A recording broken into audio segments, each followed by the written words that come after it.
Today I found a video that I have modified a bit and added my own continuation to some of the statements. I will go ahead and read the edits and my version of it. Fascism is sold as a false revolution to the working classes to mask the global organized crime war that we are under siege, directly and indirectly from. It is a structure to prevent and preserve. It is a structure to preserve existing elites when their power faces existential threats from working class movements. The so-called left parties, activists, the unions, the resistance are, were, and will continue to be a managed threat. They are often funded by big corp tech industrialists, specifically to divert, manipulate, or totally crush the attempts for change intended by communist parties and or any of the trade unions' capital's emergency brake. Secret service infiltration and control are real elements. So are assassinations and coup d'etat and successful overthrow situations. Look at the history of intelligence war and also look at where we truly are as a society or so-called society. In this massive, almost mind-boggling polycrisis.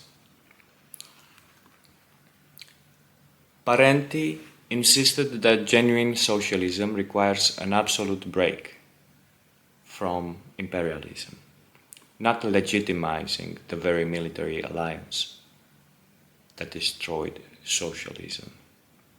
When a socialist nation is under imperialist siege, leftists must prioritize defense. Why must anyone spend or waste energy and space to merely and pathetically just only criticize a socialist or activist group or country that is actively being blockaded and sabotaged by the United States of crime? Couldn't such reiteration and representation just revalidate the pattern of hurtful hopelessness and at the same time consolidate the imperialist, violent oppressor to continue with its aggressions? Why not instead mobilize and focus on creative and actual resilient, self-empowering collective union in order to shift from hurt, anger, pain, and media consumption towards treatment and creation? Parenti accused anarchists and Trotskyists of serving as imperialism's enablers by legitimizing regime change narrative. My complementing comment on that is that nowadays activists' platforms are massively derailed and already overthrown from within due to a very poor infrastructure and due to very weak and often singular angle to look at the world from or through. I will explain that with the next paragraph. Many so-called anarchical or so-called leftist groups are filled with infiltrators, whether they're conscious or not. Or, on the other hand, they are filled with self-centered hedonists, as the frame of operation is generally either spoken or unspoken hierarchy. Patriarchy, once again, and oppression, even inside the groups that advertise themselves as being the opposite of fascism. Unfortunately, the pride and high horse energy such people are carried away by absolutely blinds them from being grounded in reality. The takeaway: romantic fanaticism, a volatile, mostly unconscious movement that is just another sad case and a puppet of fascist ownership, playing right into the hands and strings of their malevolent agendas, all masterfully accomplished, whilst the dark forces can very well foresee every move, if not, in fact, even design most of the moves of even the so-called resistance.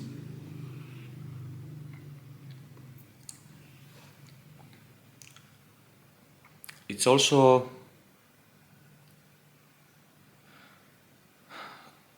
I have a feeling that people generally and massively misappreciate and hugely underestimate the workings of a genius mechanism that has been mechanism of oppression and crime that has been optimized and improved for thousands of years now. So let me ask you, dear comrades and wannabe comrades, why are you so prematurely proud? Why do you chill with cigarettes, drinks, and sex and other things, and talk passionately of your small patches of action, when the real patch disappears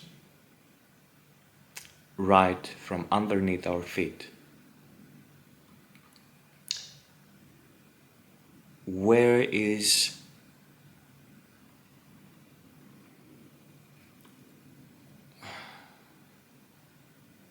the resilience? We should keep a good watch and focus on prevention. And we need to keep questioning everything and find the truth in the answers. Not just tell a happy story and go to sleep peacefully. We are at war.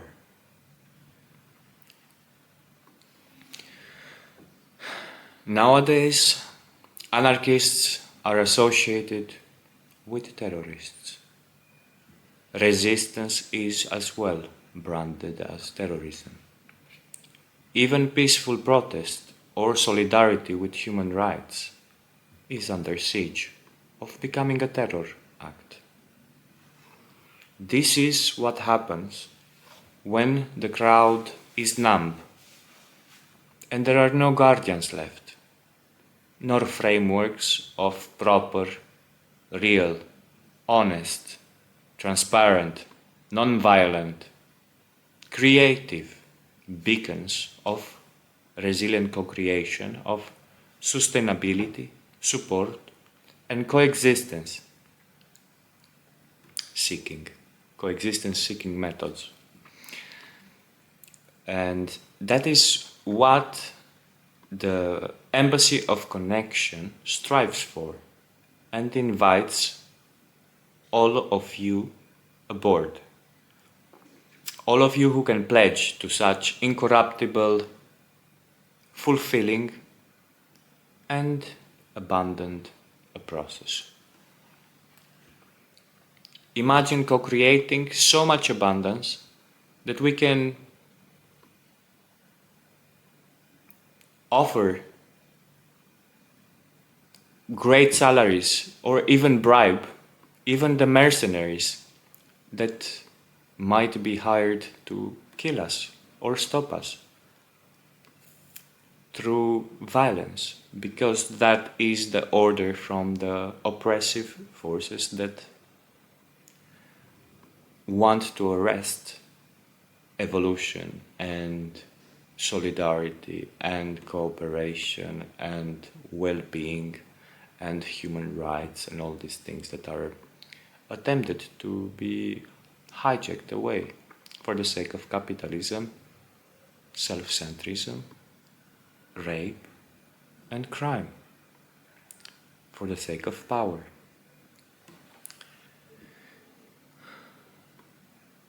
Imagine co-creating so much abundance that we can literally own the world back into collective administration, ethical, public, humanitarian, in order to prevent the sickening private or privatization that is so fastly attempting the destructive exploitation and conquering of all ground and all bodies on top of it.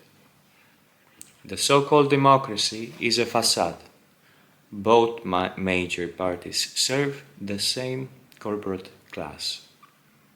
Elections are financed by wealth, financial wealth, and policy outcomes favor the financially rich. I don't call them rich because they're not, they're actually really poor. The dysfunctionally working class has still, at large, zero genuine political representation.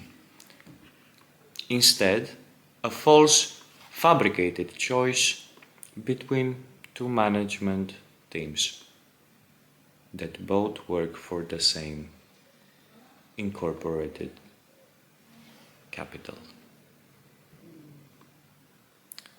At large, our current officials and administrators redirect attention very well through manufactured scapegoating, whilst at the exact same time profit from different angles,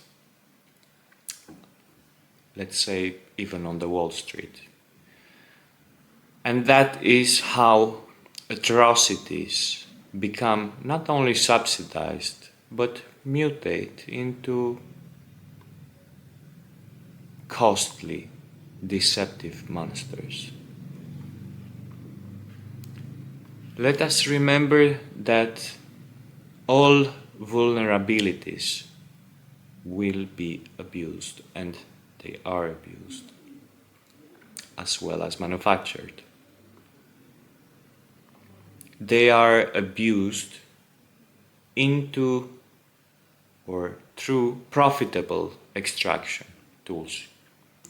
That is why many global organizations that are very famous, but I don't want to name, you know or should know them very well, because they are global and they tend to have a rather good reputation. They don't deserve it though.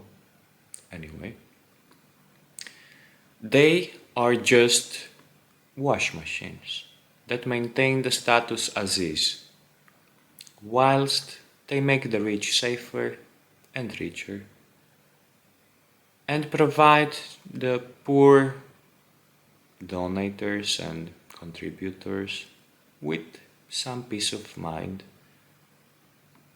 and a coping thought of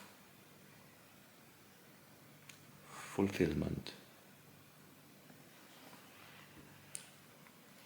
Romantic hope, blind trust, non-direct involvement, non-direct responsibility, non-direct participation.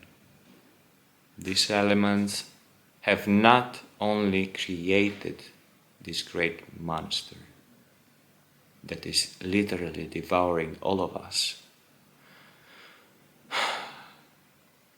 yet still to this day, most people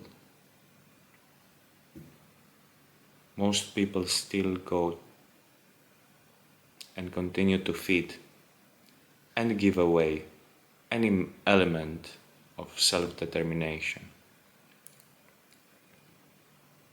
They continue to feed the monster.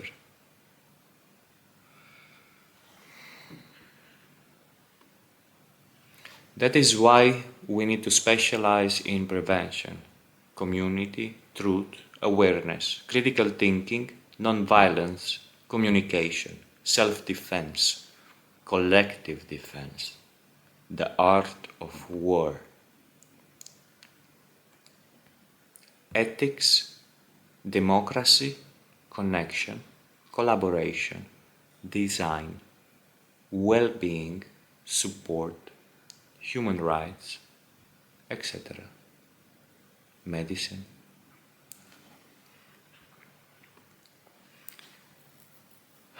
We invite you to join the Embassy of Connection and help in bringing this all about.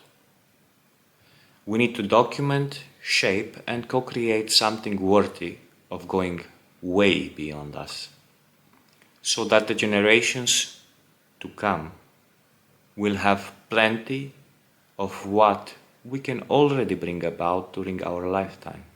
Real choice, honest people, ethical occupations, nourishing food for the body, soul, and mind. On top of that, we are paving the road to destruction when we could very well plant the pathway to sustainable, flourishing resilience. I choose to pave the road to a healthy, sustainable and thriving resilience, and I invite everyone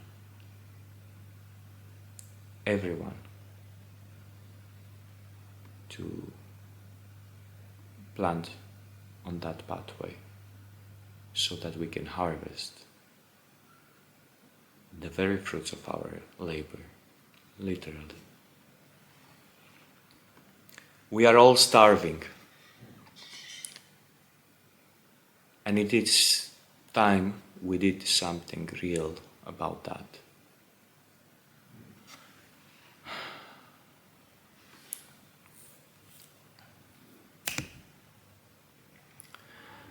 What people call media bias is a structural feature.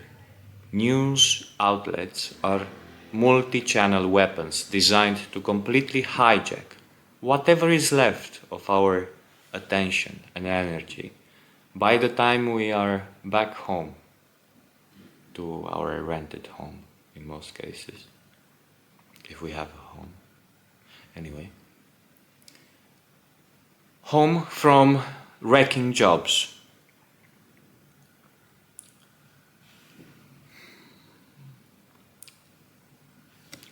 Any collective inspiration or mobilization ideas, any hope is extinguished.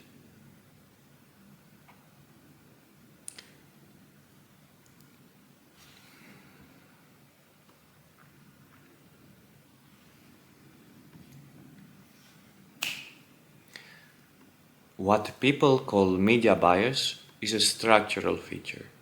News outlets are multi-channel weapons designed to completely hijack whatever is left of our attention and energy by the time we are back home from wrecking jobs, as well as extinguish collective inspiration and mobilization by promoting ruling class propaganda, not always through crude conspiracy, but through ownership, advertising dependence, sourcing patterns, algorithms, and shared ideological assumptions. If we analyze it, we can often convene to seeing a very functional and resourceful systemic distortion weaponry that serves capitalism and its makers. Parenti talks about the force or power of choice.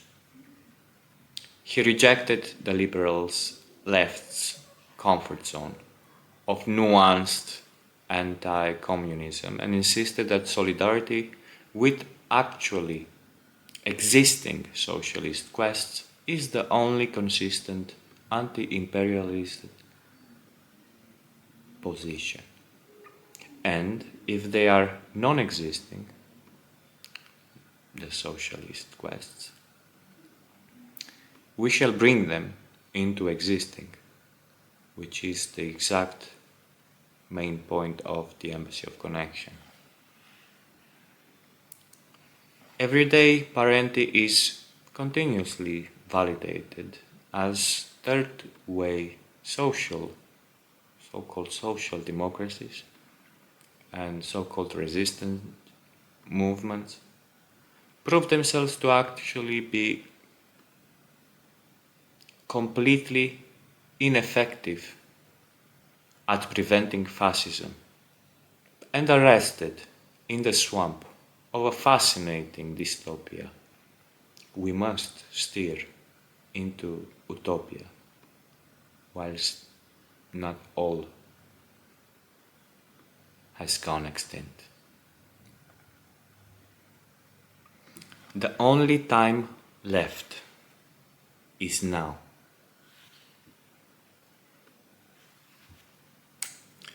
I invite you, if you resonate, to get in touch, have a call, record a podcast, record a conversation.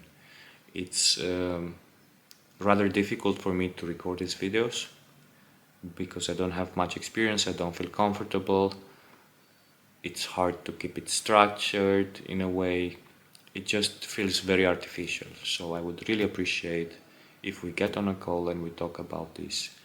If you get involved with shaping this, documenting it, recording it, taking pictures, videos, helping to make documentaries, helping to make actions, helping to plant gardens, helping to find places that we can actually convert, or where we can actually create embassies of connection.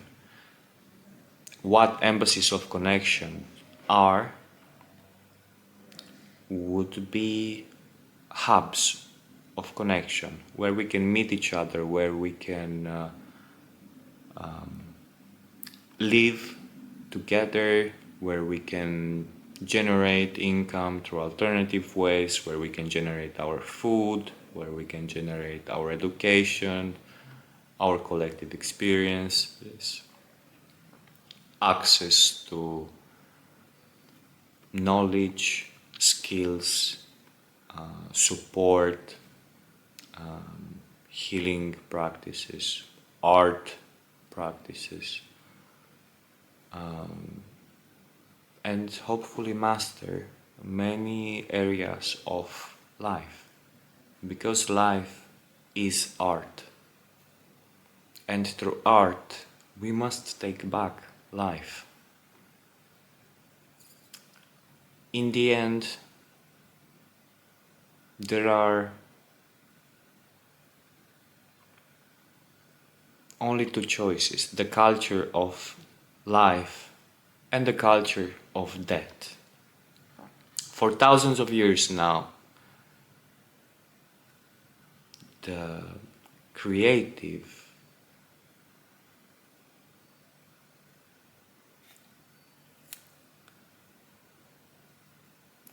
culture of that people have successfully manufactured additional levels in between these obvious two choices. That's exactly why a lot of people are confused and stuck in, like, I would say, a third space that is, again, fabricated and artificial. A space constructed exactly for avoidance in order to buy time through each individual person that has not yet made the choice between life and death, and which culture they prefer, and what they consciously want to invest themselves in and dedicate time for. So that's why I said earlier that I'm fascinated with what the dark arts have managed to accomplish, because it's truly massive. And if you think about each individual person that has suffered and was tortured and assassinated, and if you put all these things together really, and you look at it from, you zoom out and you look at all the crime that has been accomplished to create this deceptive masterwork of death, it's just absolutely mind-boggling. And that's exactly also where we can also find inspiration to go beyond that, because we are a creative species. We have been created forever creative, and we're gonna keep being creative. And I mean, if people consider themselves, at least the people who consider themselves artists, should seek to go beyond the masterwork of that culture group that has been up against life and humanity for thousands of years now. Yeah. And also something hopeful in parallel, let's say, comparing the situations. The dark forces, the culture of death, and the people involved with maintaining it and empowering it seem to be very well organized. They have a very tight community. I think it's also a very toxic and dangerous community in which people are kind of arrested or forced to stick around with. I remember, yeah, when I was 20 years old, I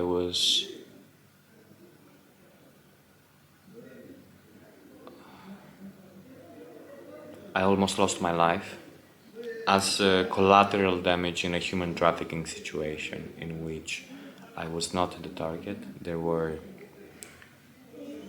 two girls that I was with because we found each other in a very unsafe spot, and we agreed to keep each other company during the night so we can be safe. A lot of bad things happened to all of us individually. That's why we we kind of like developed a connection really quick because we managed to talk about very deep and relevant things because we were all already kind of in a fight or flight mode, which made our bonding happen very quickly.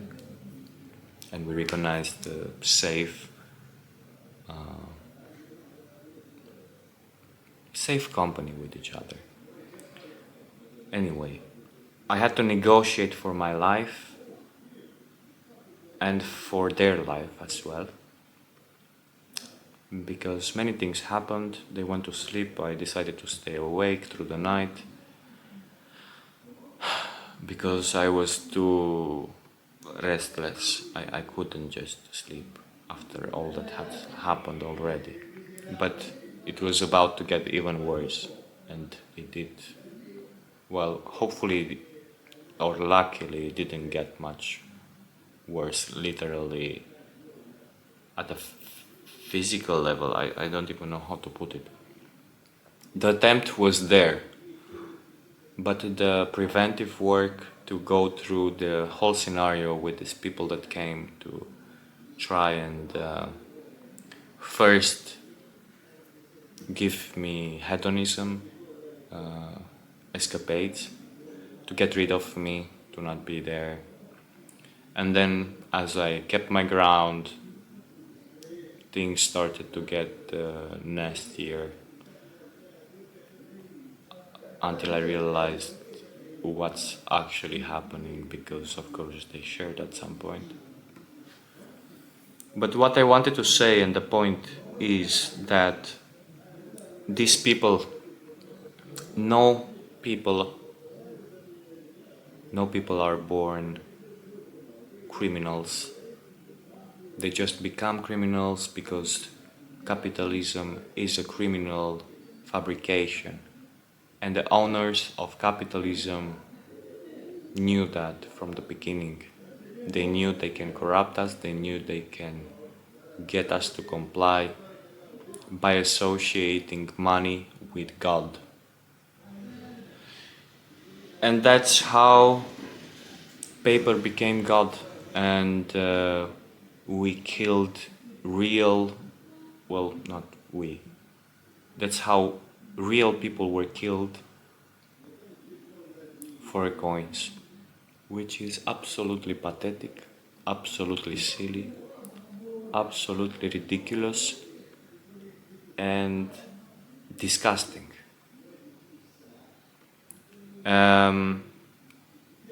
Yeah, what I wanted to say is that even these people that have committed crimes or are part of criminal groups, they don't really have an exit. They don't have an alternative to take. A lot of people, you know, the activists or resistant groups, anarchists or whatever you call them nowadays, there is a lot of violence, okay? There is a lot of anger, and everyone wants to, you know, you even have this motto, eat the rich. First of all, I'm kind of vegan. Second of all, I think it would be disgusting to eat meat, human meat. Third of all, what the fuck? My point is, if you try to fight violence with violence, you will forever and always lose. Nothing will change. People are just gonna die on all sides, and you're getting nowhere. That's exactly why non-violence is such an important element, as well as truth. And yeah, that's it. Truthful non-violence for the win. To go back to the point, we must aspire to inspire real change and real alternative routes and real support groups that can support all these people. We need to create sustainable ways to help each other and put up with the amount of repairs that we have to do after our species has completely destroyed, erased, violated nature for such a long time, and especially the last hundreds of years since industrialization. Everything is so far, and we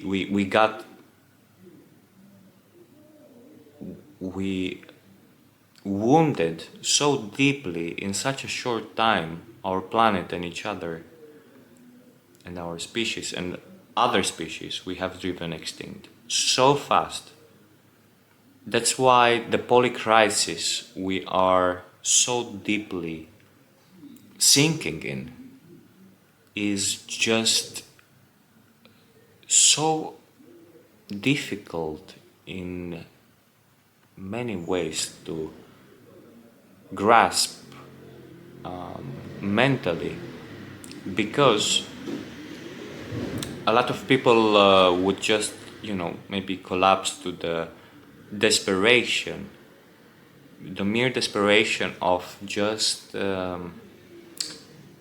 even allowing such thoughts to occur, entertaining those thoughts in their passage through reality, allowing them, the thoughts and the pieces of the puzzle to fall into place and looking at it. And I feel like this is something that is missing also nowadays. We have to be aware that we are dealing with a monster that has many eyes. All the eyes in the world, well, almost. Whether they are natural eyes or digital eyes, I mean, in the end, I'm staring into a lens of a camera while I have a phone in front of me as well, that is standing,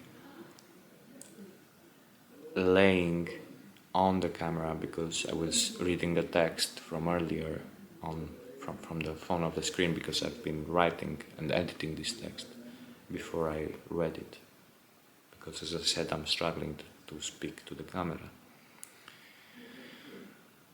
That's why I want to speak to people and with people together. I don't want to be doing this. I have to do it because I have realized that time is running very fast. We cannot take life for granted. It can just end in a second. I almost died 10 years ago when I was 20. Now I'm 30. What the fuck is even the point of continuing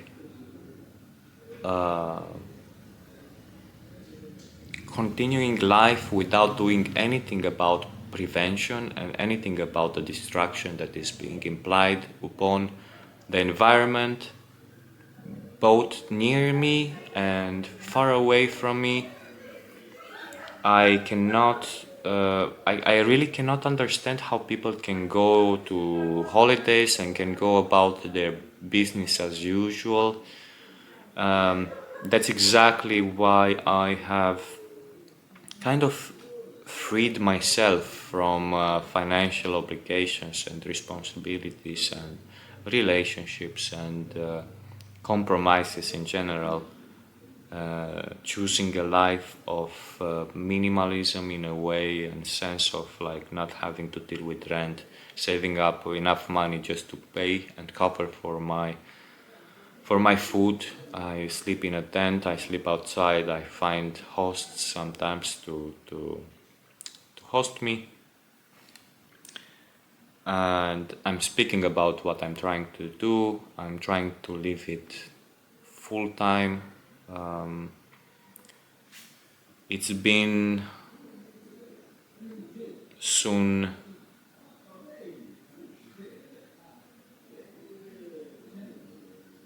2 years that I started this road, and experimenting with it it was a very long journey to reach to this point of fully stepping into it, because it took me a lot of time to get closer to share, to speak up, to share my face, to abandon my privacy, which has been a very important thing to me. I really enjoyed being kind of well, I lived most of my life as an observer, as a passive observer, just looking around myself, trying to understand what is even going on. Because since I was 3 years and a half, and I was walking on the street with my mother and my grandmother, and I was very inspired with the nature around me, and I had that childhood, that innocence, up until I just suddenly was delivered very, very concerning consciousness and awareness. As I have spotted something weird in the grass amongst flowers, trees, insects, butterflies, the beautiful colors of nature and the inspiring elements of it, I have spotted a weird alien object in the grass, and it was a banknote. Let's say 50 euros or something, anyway, a considerable amount. And I asked I asked my mother and grandmother, what is that object? And they responded with a reaction and with an emotion that I have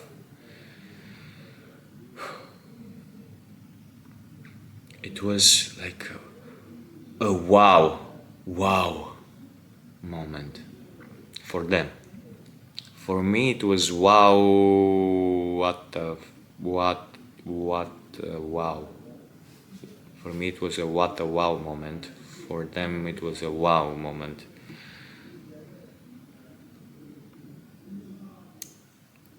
Yes, so in that moment, my life has, or like my childhood, vanished, never to return again. I lost my childhood, let's say, very early. Of course, I was still playful and managed to have some fun, but I could never have real fun, ever. Because I have been constantly concerned with the world I live in, with the environment I live in, with why things happen as they do, and how to do something about it. But at the same time, I was also realizing how deeply alone I am, how irrelevant communication is and dialogue, how irrelevant if it even feels to be alive in an environment that is not really even willing to communicate or to properly listen or to properly connect, properly consider, respect. I don't know. It felt very weird for many, many years. To a point I was 12 or 13, first time contemplating suicide. Because by that time, you can imagine, 10 years have passed and things were just the same. I did, of course, much more research and had so many other experiences. I was kind of saying it's going nowhere.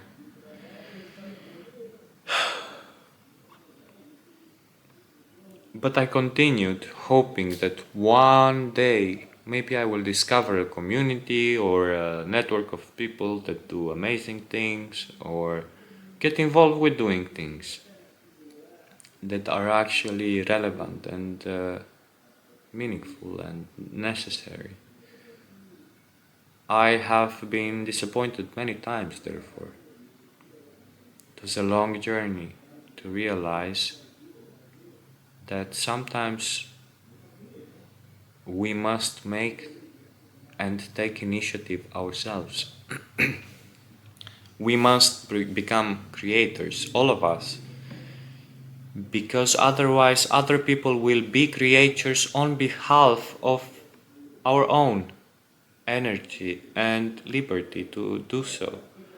Therefore, why disengage from creativity? Why disengage from freedom? Why disengage from choice?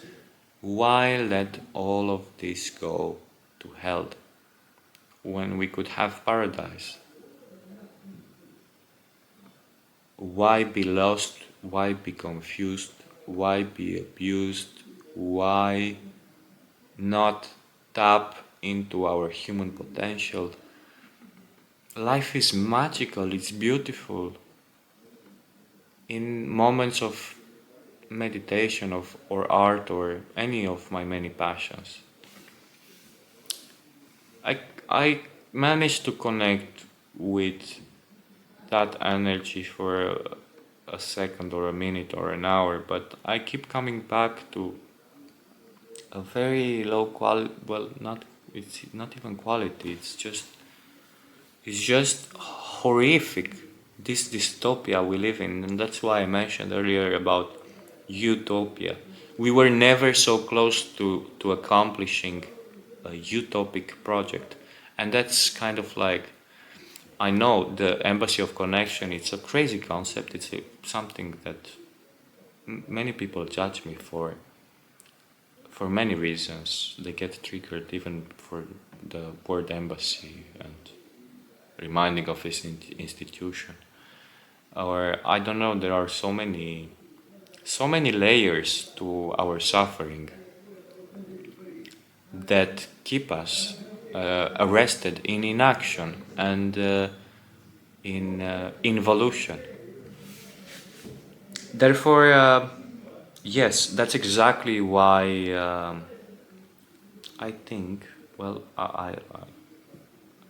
it's clear to me finally, after so many years of pondering ways to deliver solution and collecting experiences, collecting knowledge, going through many trips and journeys,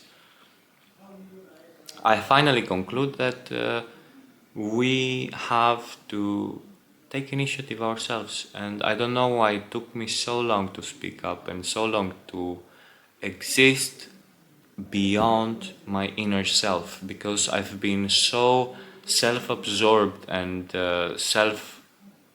self-absorbed in the process of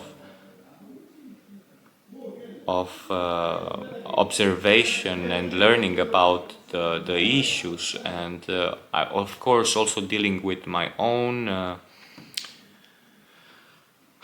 disabilities and my own pains and my own suffering and my own weaknesses that I had to also in parallel find a balance with.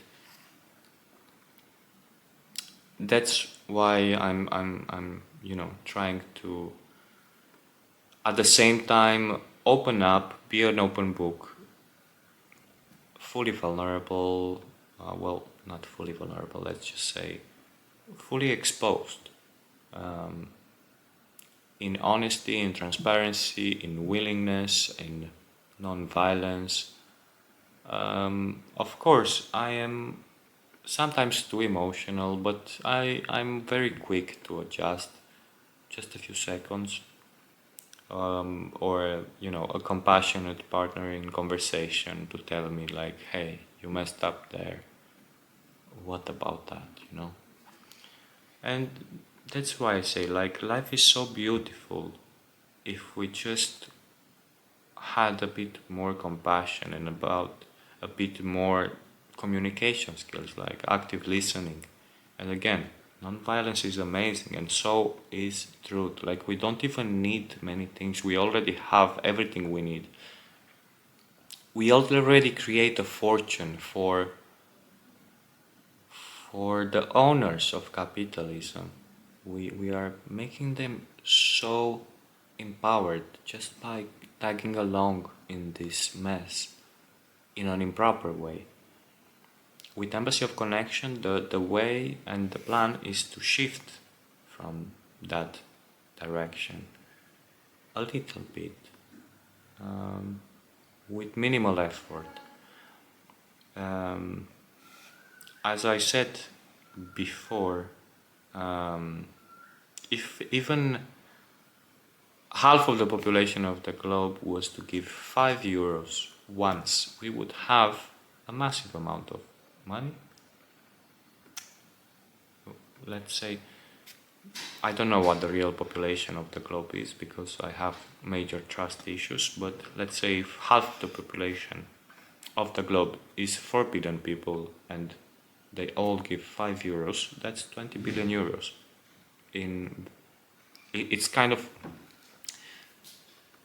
just to put it into a frame, to understand what the power of numbers can represent, and we are the numbers also.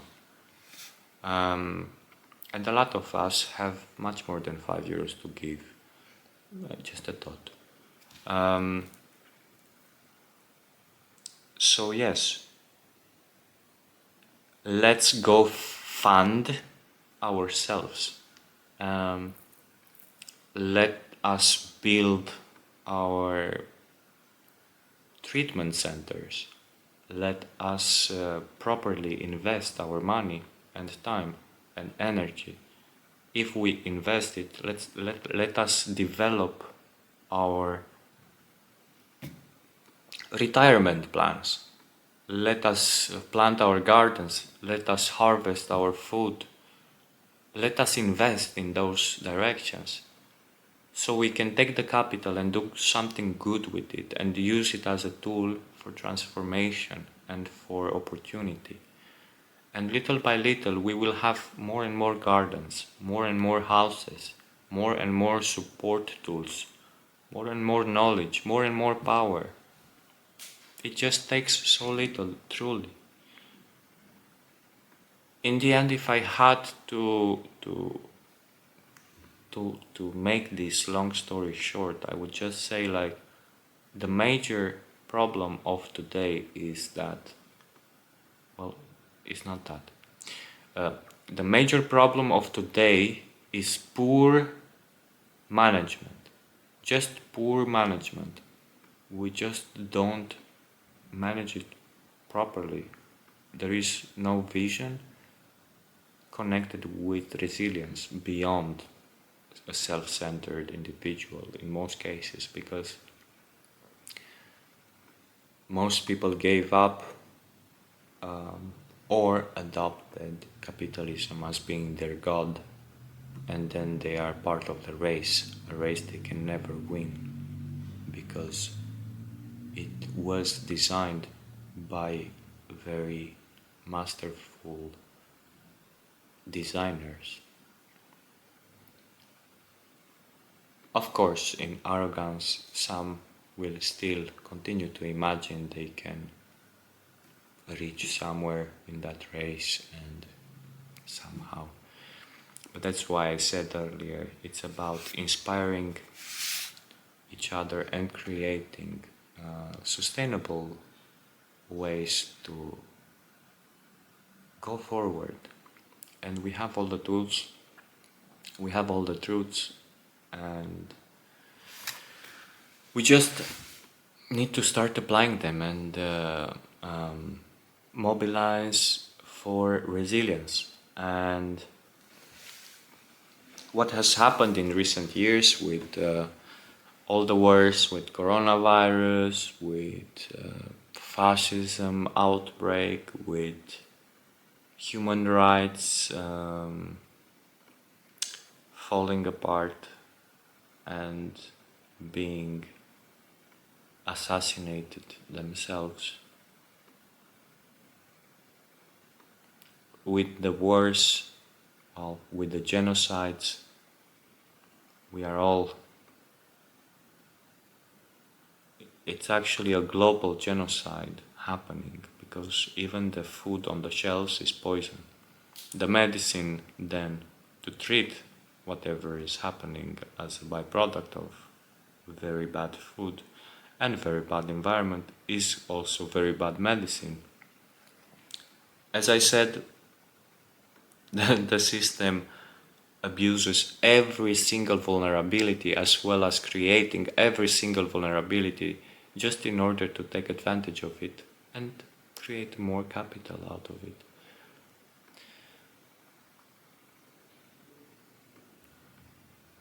It's amazing, really, truly, it's just fantastic.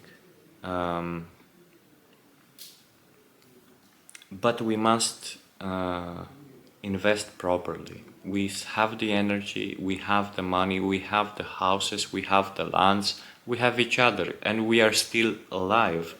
So it's up to a choice, every single choice you're making every single day and every single moment can plant a seed for life or a seed for destruction. And you have the power to choose.